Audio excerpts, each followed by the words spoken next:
सरयू भी उत्तर दिशा में बह रही है और पैसुनी नदी भी बह रही है। यहाँ पर गोस्वामी जी एक अद्भुत तुलना कर रहे हैं। सरयू की तुलना करते हैं पश्यंती वाणी से। यजनपूर्ण स्वर ही सरयू है।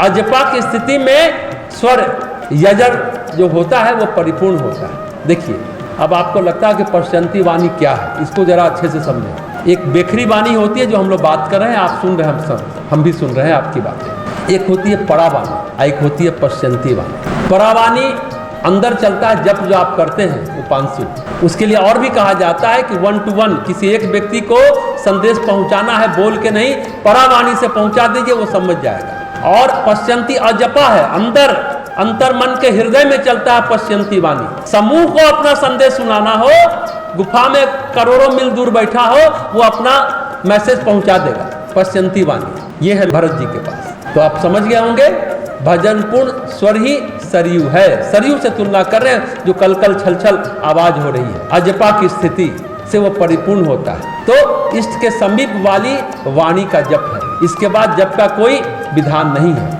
पश्यंती वाणी से जप, जिसको कहते हैं अजपा जप। इस स्थिति में यजनपूर्ण स्वर ही सरयू है। इसमें मज्जन करने से नर मुक्ति को पाता है, गोस्वामी जी कह रहे हैं, और फिर भगवान के पास जाता है। 4 बजे सुबह डुबकी लगाता है, उस समय सरयू में वही स्वर चलता है। सायुज्य कहते हैं, जुड़ जाना, भगवान का साक्षात्कार का लाभ पाता है उस समय। तो भरत जी का स्थान है सरयू किनारे, राम जी का स्थान है पैसुनी तट पर। भरत जी कैसे रहते हैं? इस चौपाई में गोस्वामी जी ने कहा, धरती खोद कर गुफा बनाई, उसका आसन लगाया, भोजन वस्त्र बर्तन व्रत नियम एकदम ऋषि की तरह रहने लगे। रहना सहना लेकिन प्रेम पूर्वक ऋषि की तरह, कोई दुखी नहीं है, प्रेम से रह रहे हैं। कहते हैं सांसारिक भाषा में जिसको दुख कहते हैं, आध्यात्मिक भाषा में वही तप होता है। जो साधक होते हैं, ऋषि तपस्वी होते हैं, दुख का आवाहन करते, आप दुख को ओढ़ लेते हैं, वो तप कहलाता है। खुद ही दुख का आयोजन करते हैं,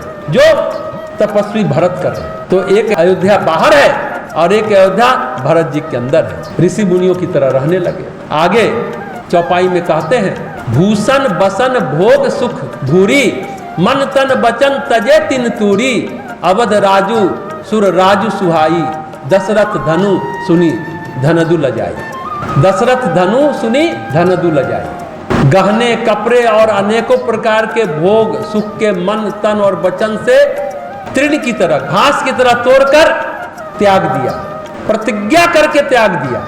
जिस अयोध्या के राज्य को देवराज इंद्र निहारते रहते थे, चाहते थे कि वो राज्य में मुझे मिले, जहाँ के राजा दशरथ की संपत्ति कुबेर उसको देख के लजा जाते थे। राजा इंद्र अयोध्या को सराहते थे, अयोध्या के राज्य को, और कुबेर लजा जाते थे संपत्ति देखकर। जैसे उन्होंने चित्रकूट जाते समय भारद्वाज जी के आश्रम में सभी भोग सामग्री को तन तो छोड़े मन से भी स्पर्श नहीं किया, वैसे ही अभी तन मन वचन से सभी सुख भोग का त्याग कर दिया प्रतिज्ञा पूर्वक। मजबूरी में नहीं मुनि वेश धारण किया था, दिखावा नहीं कर रहे थे भरत जी। वैसे भी उनको तो राज्य मिला ही हुआ था, पर उसे तृण की तरह, दुर्वा की तरह त्याग दिया। आगे कहते हैं, तेहि पुर बसत भरत बिनु रागा, चंचरिक जिमि चंपक बागा, रमा बिलासु राम अनुरागी, तजत बमन जिमि जन बड़ भागी। तजत बमन, बहुत बमन समझते हैं, बमन कुंजल क्रिया, उल्टी करना। कहते हैं गोस्वामी जी, उसी अयोध्यापुरी में भरत जी अनासक्त होकर इस प्रकार निवास करते हैं जैसे चंपा के बाग में भौरा।